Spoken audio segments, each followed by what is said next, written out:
નમસ્કાર દર્શક મિત્રો, ક્રાઇમ રિપોર્ટર્સ ટીમ ન્યૂઝમાં આપનું સ્વાગત છે। સિંગવડ તાલુકાની પ્રાથમિક શાળામાં બનેલ ઘટના સંદર્ભે દાહોદ જિલ્લા યુથ કોંગ્રેસ સમિતિના વરિષ્ઠ આગેવાનો અને કાર્યકર્તાઓ દ્વારા આરોપીને જાહેરમાં ફાંસીની સજા આપવામાં આવે તેવી માંગ સાથે મામલતદારને આવેદનપત્ર પાઠવી વિરોધ નોંધાવ્યો।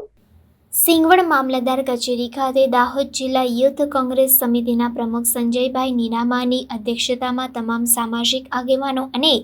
દાહોદ જિલ્લા કોંગ્રેસના વરિષ્ઠ આગેવાનો અને કાર્યકર્તાઓની ઉપસ્થિતિમાં તોરણી મુકામે પહેલા ધોરણમાં અભ્યાસ કરતી 6 વર્ષની માસૂમ બાળકીની તોરણી પ્રાથમિક શાળાના RSS અને ભાજપના કાર્યકર્તા લંપટ આચાર્ય ગોવિંદ નટ દ્વારા દુષ્કર્મની કોશિશ કરી ગળું દબાવી હત્યા કરવામાં આવેલ હતી, જે હત્યારા ગોવિંદ નટને જાહેરમાં ફાંસી આપવામાં આવે તેવી માંગ સાથે દાહોદ જિલ્લા યુથ કોંગ્રેસ દ્વારા રેલી સાથે સિંગવડ મામલતદારને આવેદનપત્ર આપી સિંગવડ મામલતદારની કચેરી ખાતે જ ગુજરાતના મુખ્યમંત્રી ભૂપેન્દ્ર પટેલના પુતળાનું દહન કરી ભારે વિરોધ નોંધાવ્યો હતો, જે કાર્યક્રમ અંતર્ગત દાહોદ જિલ્લા કોંગ્રેસ પ્રમુખ હર્ષદભાઈ નીનામા, દાહોદના પૂર્વ ધારાસભ્ય વજેસિંહ પણદા, ગરબાડાના પૂર્વ ધારાસભ્ય ચંદ્રિકાબેન બારિયા, ઝાલોદના માજી ધારાસભ્ય મિતેશ ગરાસિયા, રઘુભાઈ મછાર, ઝાલોદ પ્રમુખ મુકેશભાઈ એસ ડાંગી સહિત અનેક આગેવાનો કાર્યકર્તાઓ ઉપસ્થિત રહ્યા હતા। તમામ ભાઈ બહેનો યુથ કોંગ્રેસ તરફથી એમના આમંત્રણને માન આપીને અમારા જિલ્લાના પ્રમુખ શ્રી હર્ષદભાઈ, માજી MLA ગરાસિયા સાહેબ, રઘુભાઈ, તમામ પાર્ટીના પ્રમુખો, તમામ યુવાન ભાઈઓ જે આજે અમે જોડાયા છે ને આપને આવેદનપત્ર માટે જાહેરાત કરવામાં નથી આવી, તો આપના માધ્યમથી અમે રજૂઆત કરીએ છીએ કે આ બાળકીના પરિવારને વળતર આપવામાં આવે। બીજી વાત એ કે અવારનવાર બનાવો બને કે આવો એક ગંભીર પ્રશ્ન બન્યા છતાં ગઈકાલે જે સુખસરની એક ઘટના છે કે જ્યાં એક મહિલા સાથે બળાત્કાર ગુજારવામાં આવ્યો અને ગરાડુની જે બાળકી 11મા ધોરણમાં અભ્યાસ કરતી એ બાળકી સાંજે 5 વાગે ઘરે જતી હતી અને 4 માણસોએ એમને રેપ કરવાની કોશિશ કરી। તો આપના માધ્યમથી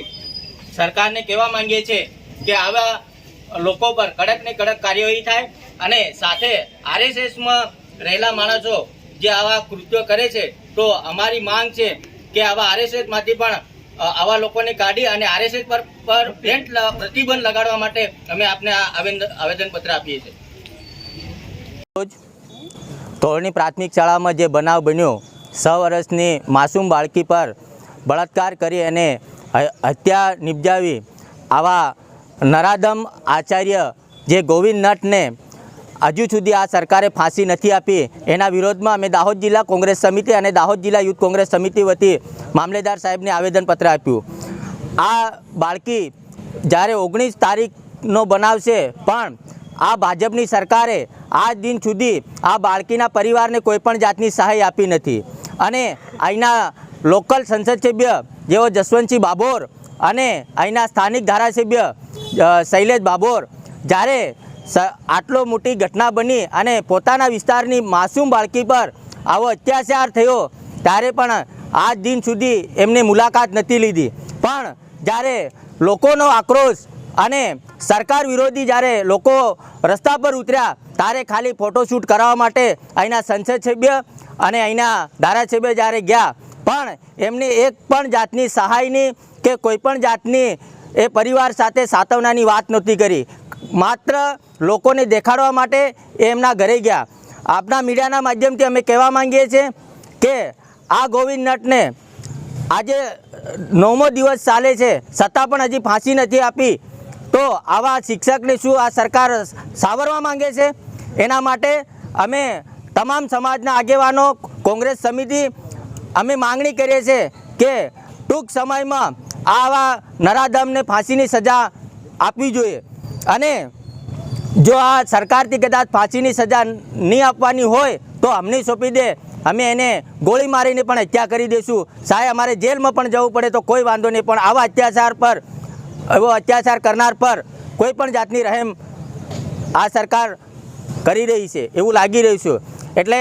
ખાસ કરીને અમે ફરી વિનંતી કરીએ છીએ કે આ બાળકીને તાત્કાલિક ધોરણે મુખ્યમંત્રી ફંડમાંથી સહાય આપવામાં આવે અને આ પરિવારને